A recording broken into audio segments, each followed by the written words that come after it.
چونکہ آگے کے لیے آپ کو راستہ بنانا تھا، اس لیے ناجائز شرطیں بھی آپ نے مانی، وہ پورے واقعات کو ہم یہاں ریپیٹ نہیں کر سکتے ہیں۔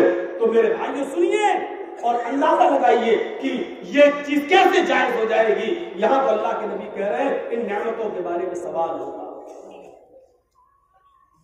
آئیے ایک اور واقعے کی طرف تو میں لے کے چلتا ہوں اور سنیے گا وہ واقعہ۔ کعب ابن مالک رضی اللہ تعالیٰ عنہ سے آپ اچھی طرح واقف ہوں گے۔ کعب ابن مالک رضی اللہ تعالیٰ عنہ سے آپ اچھی طریقے سے واقف ہوں گے۔ یہ وہ کعب ابن مالک ہے جو غزوہ تبوک میں شرکت نہیں کر سکے۔ جب اللہ کی نبی صلی اللہ علیہ وسلم غزوے سے لوٹ کر واپس آئے تو جو لوگ شرکت نہیں کر سکے آپ نے ان سے وجہ معلوم کی۔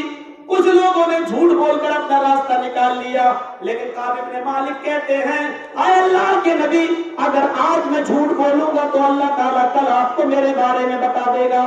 سچائی کیا ہے وہ پتا چلی جائے گی۔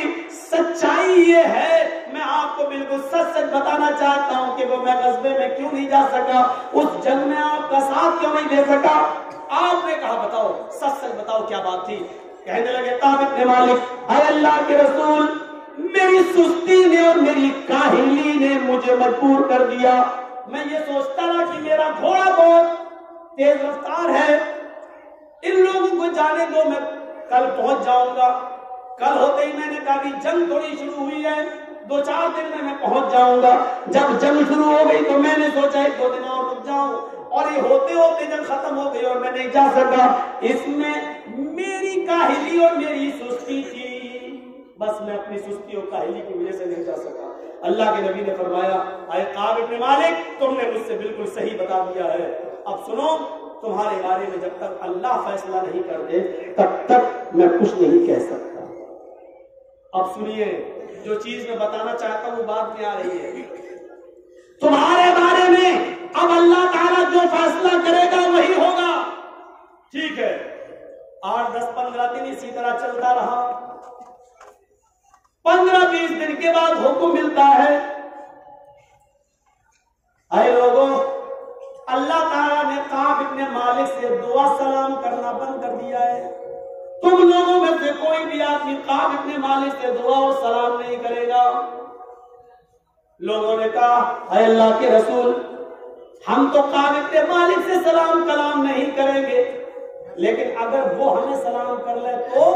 اللہ کے نبی نے فرمایا اگر وہ سلام کر لے تو تم جواب دے دینا، لیکن تم اپنی طرف سے ان سے سلام نہ کرنا۔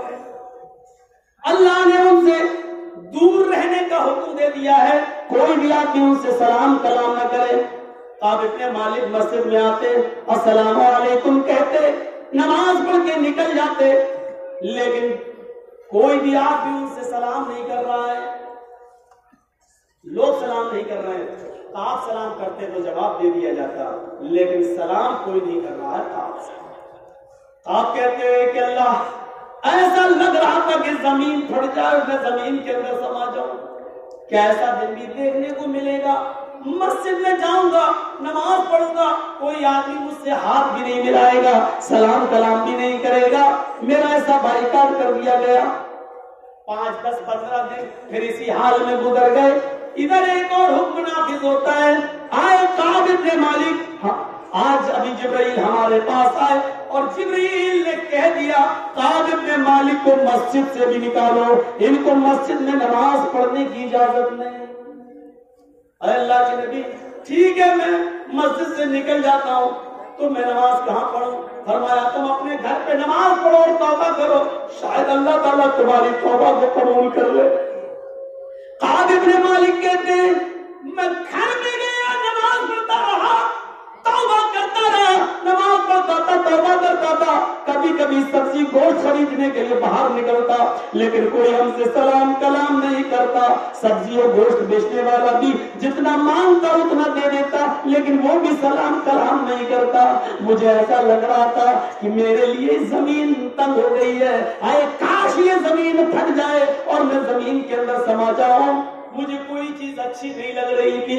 5-6 دن 10 دن اسی حال میں پھر گزر گیا کہ میں مسجد میں نماز پڑھنے نہیں جاتا، گھر پہ نماز پڑھتا اور کوئی ہم سے سلام کلام نہیں کرتا۔ ایک دن اچانک میرے گھر کے دروازے پر ایک صحابی کوئی پیغام لے کر آئے ہوں گے. میں نے دروازہ کھولا, کیا دیکھتا ہوں اس صحابی نے مجھ سے سلام نہیں کیا. میں نے کہا السلام علیکم. انہوں نے کہا وعلیکم السلام. ہاں ٹھیک ہے, میں اللہ کے رسول کا ایک پیغام لے کر آیا ہوں. کہا کیا پیغام ہے؟ کہ اللہ کے نبی نے تمہیں حکم دیا ہے تم اپنی بیوی کو چھوڑ دو, تم اپنی بیوی سے کوئی فائدہ حاصل نہیں کر سکتے ہو. فرمایا میں عمر کے اس مرحلے میں داخل ہو چکا ہوں, اللہ کے نبی سے پوچھ کر آئیے کہ بیوی کو چھوڑنے کا مطلب کیا ہے. کیا میں بیوی سے سر پیر ہاتھ نہیں دبا سکتا, یا پھر میں بیوی کو طلاق دے دوں؟ چھوڑنے کا کیا مطلب ہے؟ اس صحابی نے کہا نہیں, اللہ کے نبی نے طلاق دینے سے منع کیا ہے, طلاق نہیں دو گے لیکن ان سے کوئی فائدہ حاصل نہیں کر سکتے ہو. یعنی وہ تمہارے گھر میں رہیں گی لیکن تم ان سے ہم بستری نہیں کر سکتے ہو, ان سے مجامعت نہیں کر سکتے, ان سے الگ رہنا ہے. انہوں نے کہا اس سے بہتر ہے کہ میں گھر میں رہوں اور کبھی آگے بڑھ جاؤں, بیوی ہے میں شہوت ان سے کر بیٹھوں, ایک اور غلطی کر لوں, ایسا کرتا ہوں کہ میں اپنی بیوی کو اپنے مائکے اس کے مائکے چھوڑاتا ہوں. انہوں نے اپنی بیوی سے کہا اے میری بیوی, تمہیں طلاق دینے سے تو منع کیا, اللہ کے رسول نے صرف فائدہ حاصل کرنے سے روکا ہے, ایسا کرو کہ تم اپنے مائکے چلی جاؤ. انہوں نے کہا میرے شوہر تمہیں کھانا پکانے کی ذمہ داری میری ہے, تمہاری کبھی کبھی سر میں درد ہوتا ہے تو ہاتھ پیر سر میں دبا دیتی ہوں, کیسے بھی منع کیا ہے, کیسے منع نہیں کیا ہے, لیکن تم میری بیوی ہو, کبھی اگر مجھے کبھی شہوت جاگ گئی اور میں تم سے ہم بستری کر بیٹھا تو پھر یہ بھی ایک وبال ہے. اللہ کے نبی نے اس سے منع کیا ہے, اس سے بہتر ہے کہ تم اپنے گھر ہی چلی جاؤ. وہ اپنے گھر چلی جاتی ہیں, 50 دن پورے گزر جاتے ہیں, شروع سے لے کے آخر تک 50 دن کا ایک لمبا عرصہ گزر جاتا ہے. کعب ابن مالک بیان کرتے ہیں کہ میں 50ویں دن فجر کی نماز پڑھنے کے بعد صبح اپنے گھر کی چھت پر بیٹھا ہوا تھا اور فضاؤں میں منہمک تھا, ٹھنڈی ٹھنڈی ہوا کا مزہ لے رہا تھا. یہ دنیا مجھے عجیب سی لگ رہی تھی, کاٹ رہی تھی. میں سوچ رہا تھا کہ اللہ یہ مجھے کیا دن دیکھنے کو مل رہے ہیں, اور ہر نماز کے بعد میں اللہ سے توبہ اور استغفار کرتا تھا, رات رات بھر توبہ کرتا رہا, گر گراتا رہا. 50 دن مکمل اسی حال میں میرے گزرے, ایک ایک دن میرے لیے پہاڑ کی طرح گزرا. جب 50 دن مکمل ہو گئے اور میں گھر کی چھت پر بیٹھا ہوا تھا تو مسجد نبوی کی طرف سے آتا ہوا ایک صحابی دکھائی دیا. تھوڑی دیر میں وہ میرے گھر آیا, میں نے اس کو اجازت دی, وہ گھر کی چھت پہ چڑھ گیا. وہ آیا اور آتے ہی کہنے لگا اے کعب ابن مالک, اللہ تعالیٰ نے آپ کی توبہ قبول کر لی, آپ کی دعا کو سن لیا ہے. اللہ کے نبی نے فرمایا ہے کعب ابن مالک سے کہہ دو کہ وہ آج کے بعد مسجد میں آ سکتے ہیں, نماز پڑھ سکتے ہیں اور لوگوں سے دعا اور سلام کر سکتے ہیں, اللہ نے ان کی توبہ کو قبول کر لیا. کعب ابن مالک کہتے ہیں یہ خوشخبری کیا میں نبی اکرم کے منہ سے نہیں سن سکتا ہوں؟ بالکل سن سکتے ہیں, مسجد میں جائیے. کعب ابن مالک کہتے ہیں میں اپنے گھر کی چھت سے جلدی جلدی اترا, جلدی جلدی چلا, مسجد کی طرف گیا. مسجد میں جیسے ہی گھسا صحابہ کرام نے مجھے اپنے سینے سے چپکا لیا. مرحبا, مبارک ہو اے کعب ابن مالک, تمہاری توبہ قبول ہو گئی. اور یہ لوگ سینے پہ چپکائے جا رہے تھے, پیشانی چومے جا رہے تھے, ہاتھ ملائے جا رہے تھے, گلے ملائے جا رہے تھے, اور میں صرف نبی اکرم کو دیکھ رہا تھا. اے اللہ کے نبی, کیا یہ صحیح خبر ہے؟ کیا اللہ نے مجھے معاف کر دیا ہے؟ دھیرے دھیرے نشانہ ستم بنا رہا, اور پھر تھوڑی دیر کے بعد میں اللہ کے نبی کے پاس پہنچ گیا.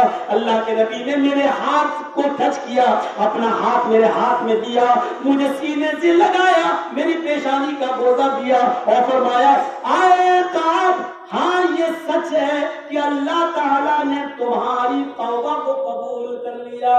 کعب ابن مالک کھڑے ہوتے کہتے اے اللہ کے رسول, آج مجھے اتنی بڑی دولت مل گئی ہے, آج مجھے اتنی بڑی دولت نصیب ہو گئی ہے, آج مجھے اتنی بڑی خوشی ملی ہے. اس خوشی کا تقاضا یہ ہے کہ میرے پاس جتنی زمین ہے, جتنی جائیداد ہے, جتنے مکان ہے, جتنی دولت ہے, اے اللہ کے رسول آپ گواہ رہنا, میں سارا کا سارا مال,